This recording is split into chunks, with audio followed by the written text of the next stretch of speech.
Moje ime je Ružica. Imam 57 godina i živim u malom, tihom mestu u okolini Čačka, gde se život uglavnom vrti oko svakodnevne rutine i tihe samoće.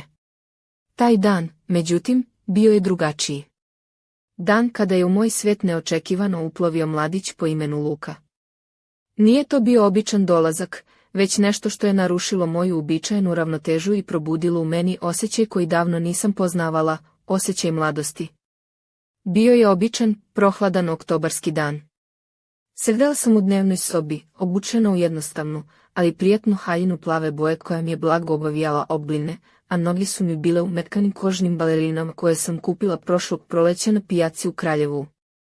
Na ruci sam imala srebrnu narukvicu koju mi je poklonila majka, a kosa mi je bila skupljena u labavu punđu, ostavljajući nekoliko pramena da mi nežno padaju na lice.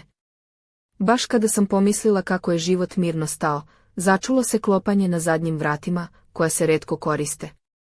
Otvorila sam i ugledala ga, mladog čoveka sa laganim, skoro zavoljenim osmehom koji je krio više od reči. Nosio je jednostavne tamne farmerke, belu košulju koja mu je blago stajala na širokim ramenima i laganu jaknu od platna, kao da je spreman za dug put.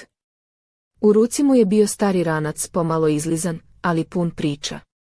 Dobar dan, ja sam Luka, rekao je tiho, ali sa sigurnošću u glasu. Čuo sam da imate problem sa vodom u bašti. Mogu da pomognem. Osjetila sam kako mi srce zaigra, ne od straha, već neobjašnjive radoznalosti. Nije bio samo majstor za cevi, bio je neko ko je ušao u moj dom kao da je to njegova oaza, kao da je znao svaki kutak mog života, čak i one delove koje sam dugo krila od sveta. Dok je radio, kretao se sa lakoćom plesača koji dobro zna svoj korak, pažljivo, ali odlučno. Kada bi se sagnuo nad starim cevima, njegova ramena su se blago pomerala, kao da igraju tihi ples bez muzike. Njegov dodir nije bio samo tehnički, bio je to dodir koji je probudio nešto davno zaboravljeno u meni. Dok sam ga posmatrala, osjetila sam kako mi se u grudima rađa nova nada. Nisam mogla da se vratim nazad u samotu koja me je dotad štitila, jer Luka je ušao bez upozorenja, bez pitanja, i od tada više nije bilo povratka. Sunce je lagano zalazilo iza brda, bacajući zlatnu svetlost na njegovo lice, a ja sam znala da će ovaj dan ostati urezan u moje pamćenje zauvek. Ali Luka nije došao samo da popravi cevi. Doneo je nešto daleko dublje, nešto što je polako, ali sigurno menjalo moj svijet iz korena. Nastavit ću da vam pričam šta se dešavalo, jer ono što je usledilo nadmašiće i vaše najluđe snove.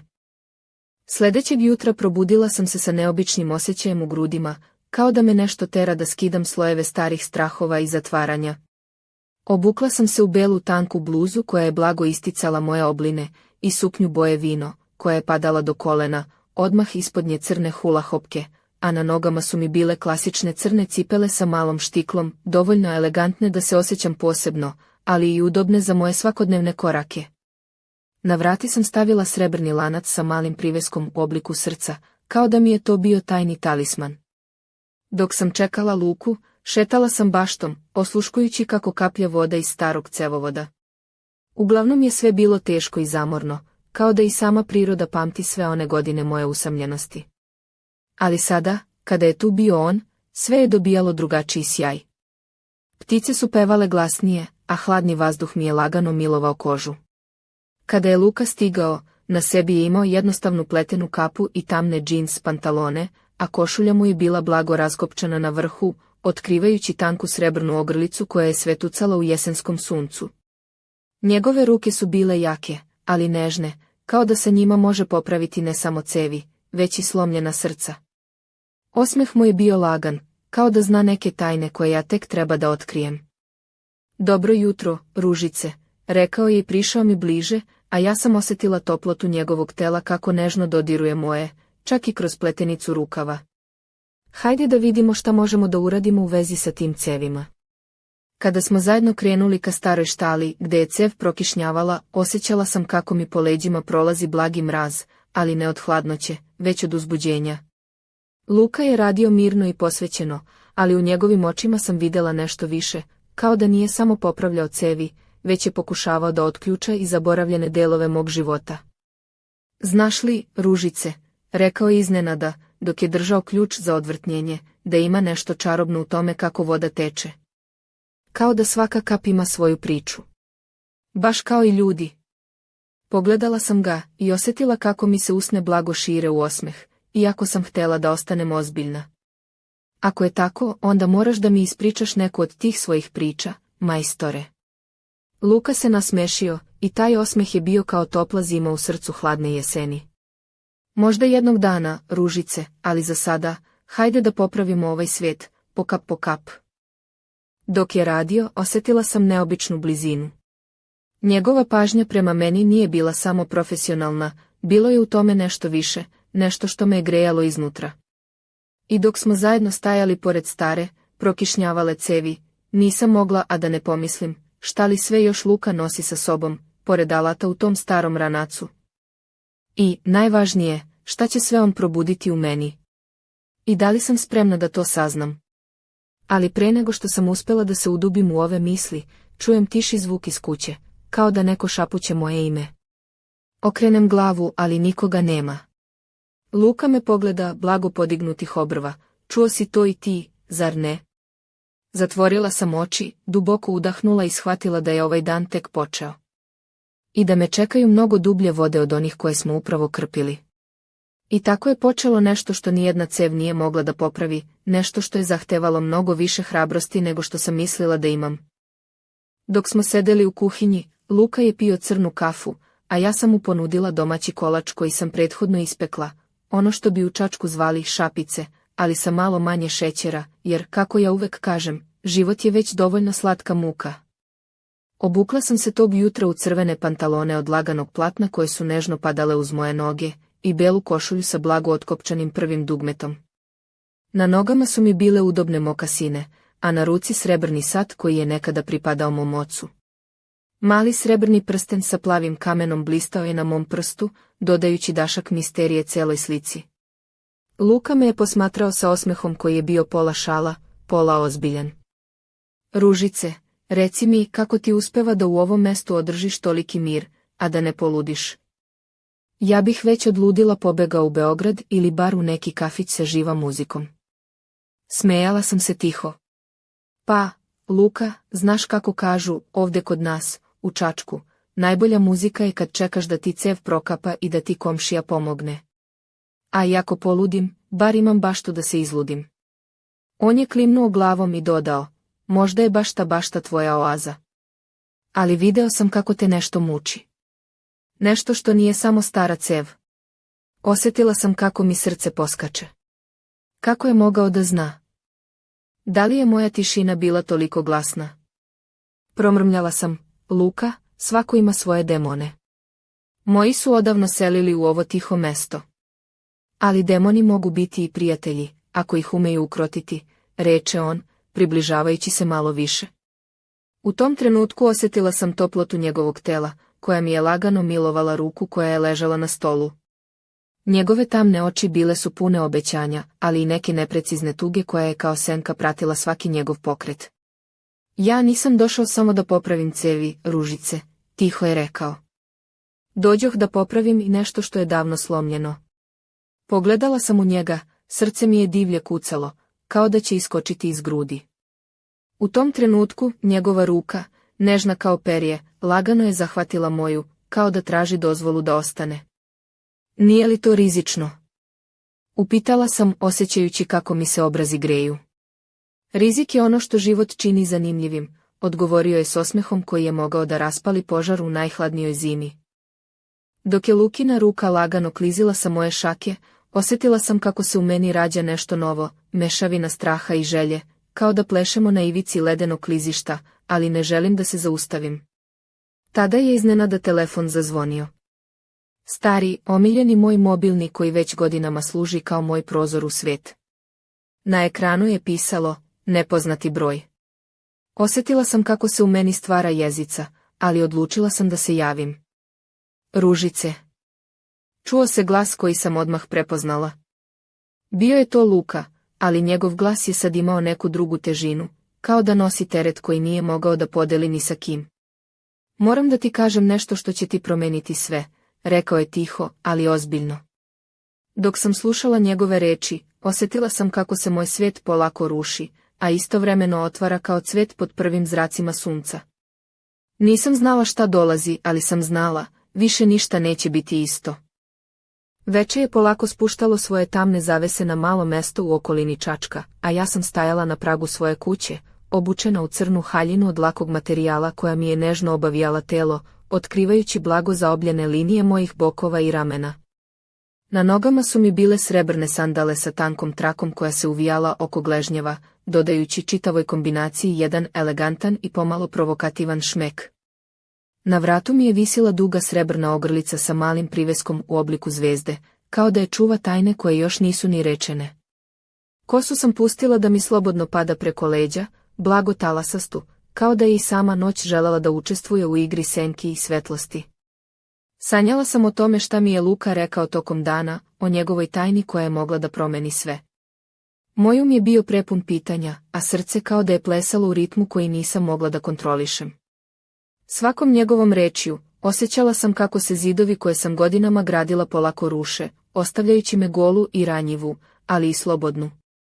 Dok sam stajala na terasi, osluškivala sam zvuke noći, udaljeni lavež psa, šuškanje lišća na vetru i tihi šapat reke Moravice koja je mirno tekla u daljini. Tada sam ugledala Luku kako se pojavljuje na kraju staze koja vodi ka mojoj kući. Nosio je tamnu kožnu jaknu preko jednostavne košulje, a farmerke su mu bile blago izlizane na kolenima, kao da je svaki ožiljak na njima pričao priču o nekoj avanturi. Kada me je ugledao, njegov osmeh se proširio, ali u njemu je bilo i nečeg nesigurnog, kao da nosi teret koji mu je težak. Ružice, moramo da pričamo, rekao je tiho, ali sa odlučnošću. Upustili smo se u usku, osvetljenu samo žutim svetlom jedne ulične lampe, a njegov glas je bio sve ozbiljniji dok mi je otkrivao delove svoje prošlosti koje nikada nisam ni slutila. Ispričao mi je o porodici koju je izgubio, o tajnama koje su ga proganjale i o razlozima zbog kojih je došao baš kod mene. Nisam samo došao da popravim cevi, Ružice, rekao je, držeći me za ruke, došao sam da popravim i ono što je davno slomljeno u našoj porodici. Ti si deo te priče, mada to možda još ne vidiš.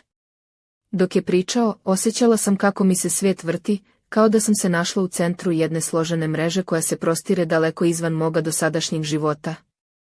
Luka, a šta ako nije sve onako kako ti misliš? Upitala sam, pokušavajući da nađem tvrdo tlo pod nogama. Možda nije, ali jedino što znam je da moramo istražiti istinu, bez obzira koliko ona bolela, odgovorio je sa sjajem u očima koji je bio mešavina nade i strahu. Naše ruke su se čvrsto stisle, a ja sam osjetila kako se između nas rađa nova veza, snažnija od straha i neizvesnosti. I u tom trenutku iz mraka se pojavila senka.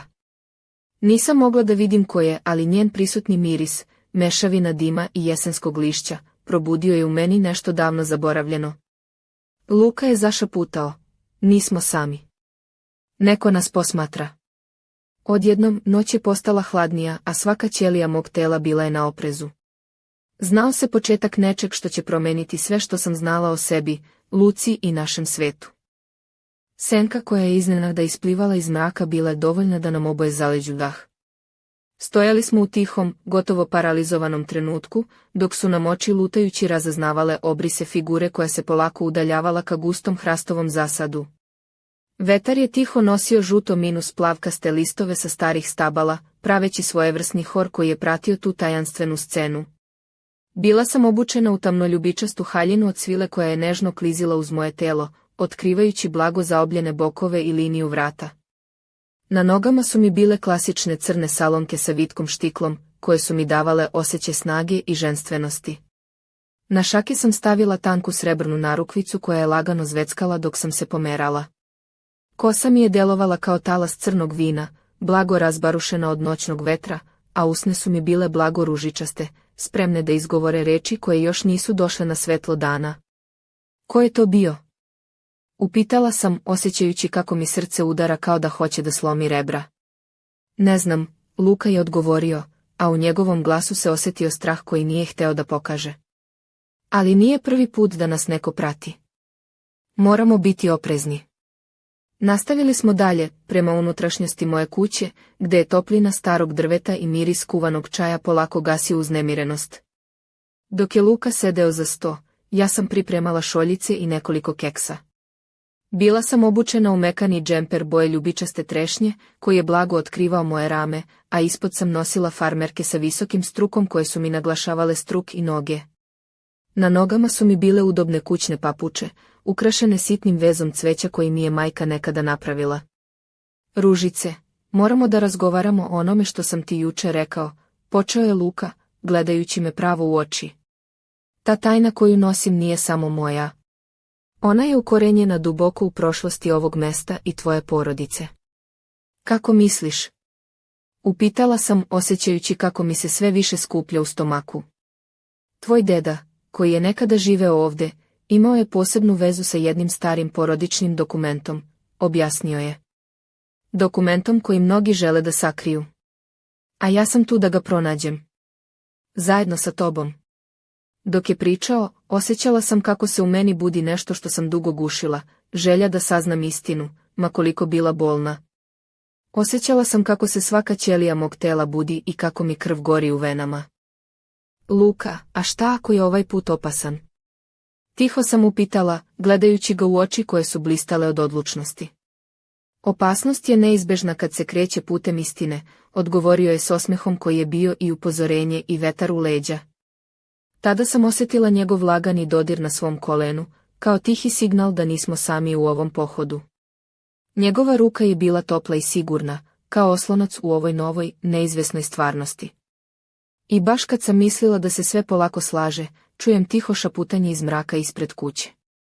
Pogledala sam kroz prozor i videla senku kako se kreće prema našoj kapiji. Srce mi je poskakalo, a Luka je već bio na nogama, spreman da se suoči sa onom što dolazi. Noć je postala pozornica na kojoj će se igrati sudbina naše budućnosti. I ja sam znala, ovo nije kraj, već samo početak jedne duge i mračne priče. Dok je senka polako prilazila kapiji, ja sam osjećala kako mi se dah ubrzava, kao da mi srce hoće da preskoči ritam. Obučena u tamnozelenu haljinu od lakog materijala, koja je blago pratila moje pokrete, osjećala sam se istovremeno snažno i ranjivo. Na nogama su mi bile kožne čizme do pola lista, sa malom, stabilnom štiklom koja mi je davala sigurnost u koracima. Kosa mi je bila spletena u labavu pletenicu, a na ruci sam imala starinski zlatni sat koji je nekada pripadao moje bake, kao da me je štitio svojom vremenskom mudrošću. Luka je tiho prišao pored mene, njegove ruke su bile čvrsto sabrane, spremne za sve što može doći. Njegove tamne oči pratili su svaki pokret senke, dok je u njegovom izrazu bilo osjećanja zaštite i bdenja. Ružice, budi mirna, prošaputao mi je u uvo. Ovde smo zajedno, ništa nam ne može. Senka se zaustavila na pragu, a taj tiši zvuk otvaranja kapije odjeknuo je kao grom u noćnoj tišini.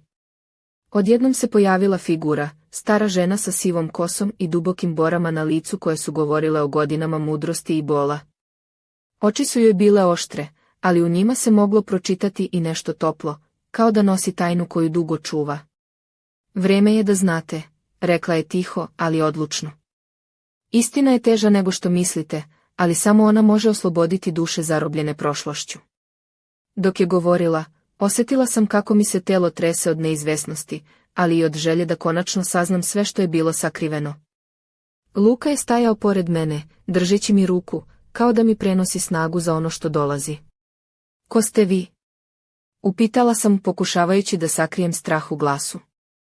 Ja sam čuvar prošlosti ovog mesta, odgovorila je žena. I došao je trenutak da otkrijete šta se krije iza zidina vaše kuće, šta je vaša porodica krila generacijama. Ruka mi je bila u Lukinoj, osjećala sam njegovu toplotu i sigurnost.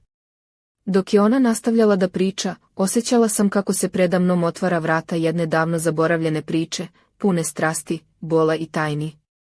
Ako želite da saznate istinu, morat ćete da krenete na put koji nije za slabe duhom. Ali ja ću vam pomoći da pronađete ključ. Njene reči odjekuju u meni kao zagonetka koju moram da rešim. Luka me je pogledao s ozbiljnošću koja je obećavala avanturu, ali i opasnost. Spremna sam, odgovorila sam sa odlučnošću koja je u meni cveta kao prolećni cvet. I tako, u mraku te noći, započela je naša zajednička potraga za istinom koja će nas odvesti daleko izvan granica onoga što sam ikada zamišljala. Ali dok smo krenuli unutar kuće, čujem tihi zvuk, kao da neko korača po tavanu. Ljuljaše se stara Alstra iznad nas, a senke su se igrale po zidovima. Luka, čuješ li to? Upitala sam, a u glasu mi se osjetio strah. Ne boj se, Ružice, ovo je samo početak. Odgovorio je s tihim osmehom, ali u njegovim očima je bilo znaka upozorenja.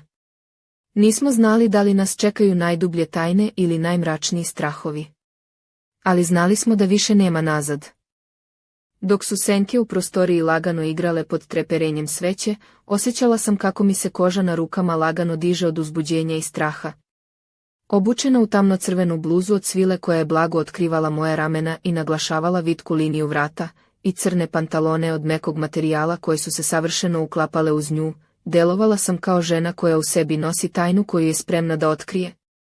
Na nogama su mi bile visoke čizme od meke kože, savršene za brze korake u mraku, a na vratu sjajila se ogrlica s malim priveskom u obliku mesečevog srpa. Luka je stajao pored mene, u jednostavnom crnom džemperu i farmerkama, ali njegov stav je govorio više od reči, bio je spreman na sve što će nam se naći na putu. Njegove ruke su bile čvrste, ali nežne, spremne da me zaštite, ali i da mi pruže podršku kada bude najpotrebnije. Kada smo krenuli prema tavanu, koraci su nam odjekivali starim drvenim stepeništem, a svaki šuštaj starih daski bio je kao šapat prošlosti koja je čekala da bude otkrivena. U ruci sam držala malu baterijsku lampu, čijim je snopom svetla probijala gustu tamu, otkrivajući prašinu i zapuštene uglove.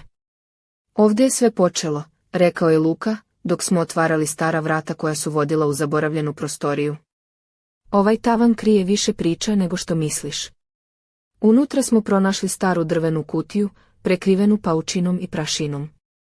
Dok sam je otvarala, osjetila sam kako mi srce udara jače, kao da zna da će iz nje izaći nešto što će promeniti sve.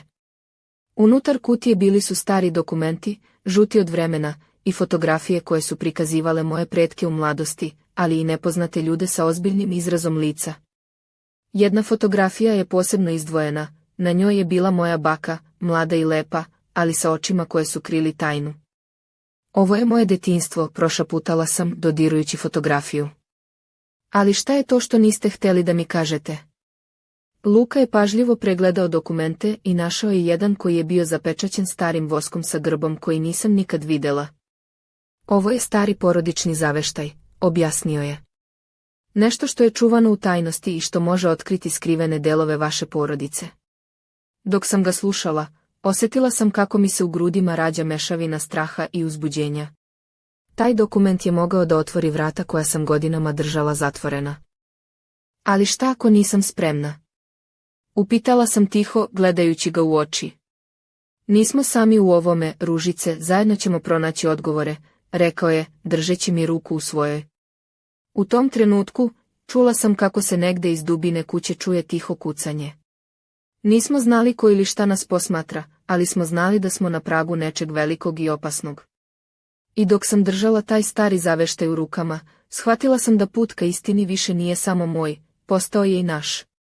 Ali u dubinama te istine kriju se senke koje mogu sve uništiti. Da li ćemo imati snage da se suočimo sa njima? Nedeljno jutro u Čačku donelo je hladnoću koja je lagano provirala kroz prozore moje kuće. Obukla sam se u svetlosivu dugu haljinu od pamuka, koja je nežno padala uz moje obline, a na nogama sam nosila tople kućne papuče sa malim cvetnim uzorkom, pokušavajući da se utešim u jednostavnosti svakodnevice. Kosa mi je bila spletena u nisku punđu, a na ruci sam imala tanku srebrnu narukvicu koju sam tiho okretala dok sam sedela za starim drvenim stolom u kuhinji. Luka je stigao kasnije tog dana, obučen u jednostavnu sivu majicu i teksas jaknu, sa svojim prepoznatljivim laganim osmehom koji je činio da sve brže zaboravim strahove noći pre. Ali u njegovim očima i dalje je bilo neke nemirne sumnje, kao da je nešto što nije mogao da podeli težilo u njegovom srcu. Ružice, moramo da idemo u arhivu u Čačku, rekao je tiho, dok smo sedeli za stolom i pijučkali čaj od kamilice. Tamo možemo pronaći više informacija o ovom porodičnom zaveštaju. Dok smo planirali put, osjetila sam kako mi se u grudima javlja novi talas nade i straha, kao da je svaka odluka korak u nepoznato. U arhivi su nas dočekali teški metalni ormari, gomile papira i starih knjiga koje su mirisale na prašinu i vreme. Dok smo pregledali zapise, Lukin prst je lagano kliznuo po jednom dokumentu iz 19. veka, koji je nosio pečat stare porodice. Ovo, rekao je, pokazujući mi tekst, govori o jednoj tajnoj vezi između naše porodice i jednog važnog događaja iz prošlosti Čačka. Nešto što je pokušavano da se sakrije. Dok sam čitala, osjetila sam kako mi se svet oko mene menja. Svako slovo na papiru bilo je kao ključ koji otvara vrata zaboravljenih uspomena. Luka, da li misliš da je to ono što nas je pratio? Upitala sam, osjećajući kako mi se glas trese. Možda, odgovorio je, sa ozbiljnošću koju nisam do sad vidjela u njemu. Neko ne želi da se ta priča otkrije. Dok smo izlazili iz arhiva, osjetila sam lagani dodir na svom ramenu.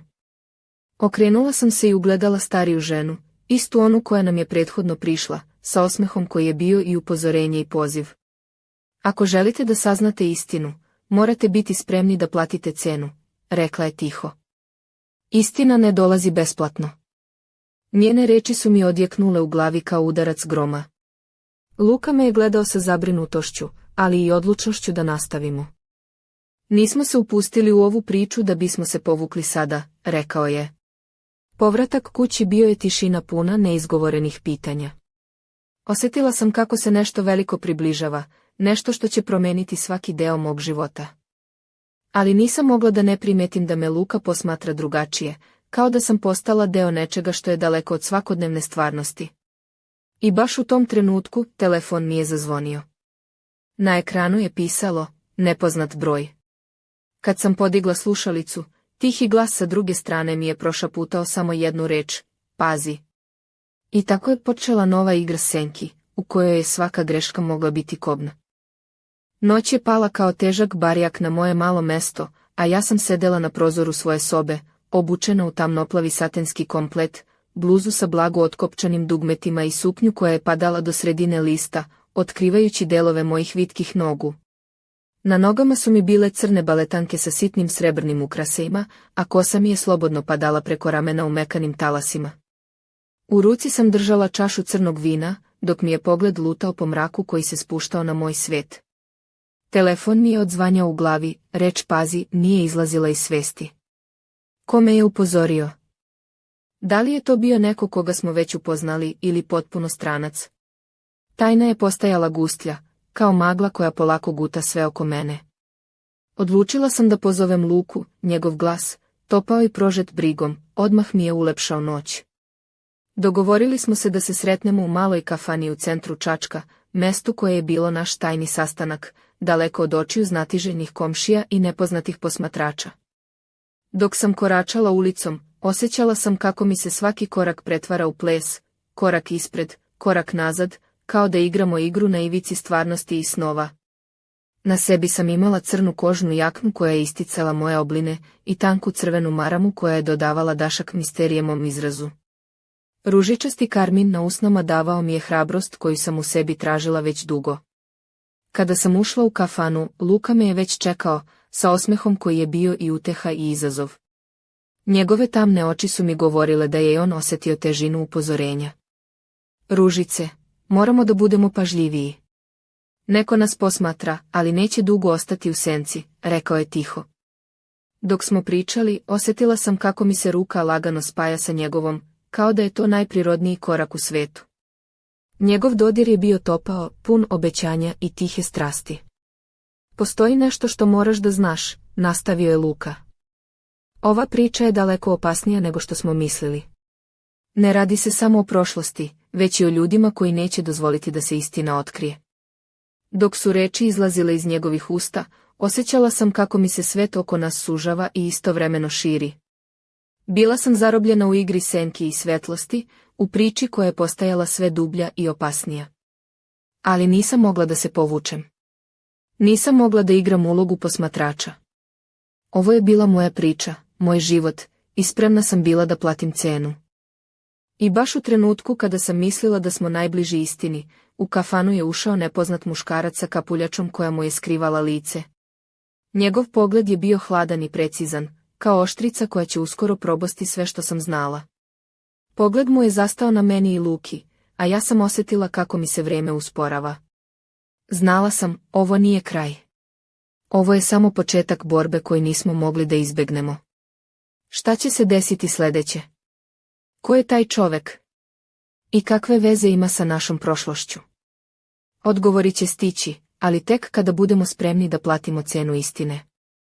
Dok je hladni vetar jesenje noći tiho šaputao kroz ulice Čačka, ja sam stajala ispred svoje kuće, obučena u tamno-crveni kaput koji mi je blago obavijao telo, ističući moje obline bez preterivanja.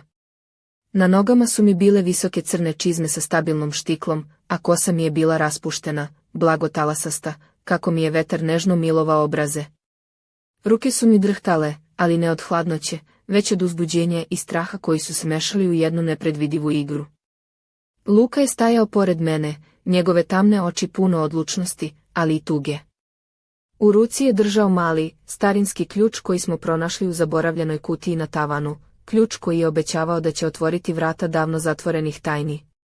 Ružice, vreme je, rekao je tiho, držeći mi ruku kao da mi daje snagu za ono što dolazi. Uđoše smo u staru podrumsku prostoriju, mesto koje je godinama bilo zatvoreno, sakriveno od sveta.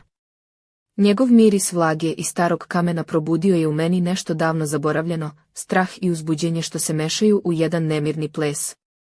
Dok je Luka otvarao vrata, osjetila sam kako mi srce kuca kao ludo.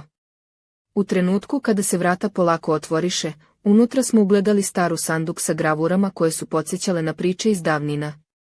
Ovo je početak svega, prošaptao je Luka. Dok smo otvarali sanduk, iz njega je ispao prašnjav, star papir, dnevnik moje bake, ispisan rukom koja je nosila sve tajne sveta.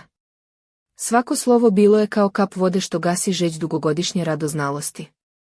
Čitajući, shvatila sam da je moja porodica bila umešana u nešto mnogo veće od onoga što sam ikada mogla da zamislim, zaveru koja je pokušavala da sakrije istinu o jednoj staroj ljubavi, izdaji i žrtvama koje su bile neophodne da bi se sačuvala čast. Luka, šta ćemo sada? Upitala sam, a glas mi je bio tih, ali odlučan. Nastavit ćemo da tražimo odgovore, odgovorio je. Ali moramo biti oprezni. Ova priča nije samo naša, ona je opasna.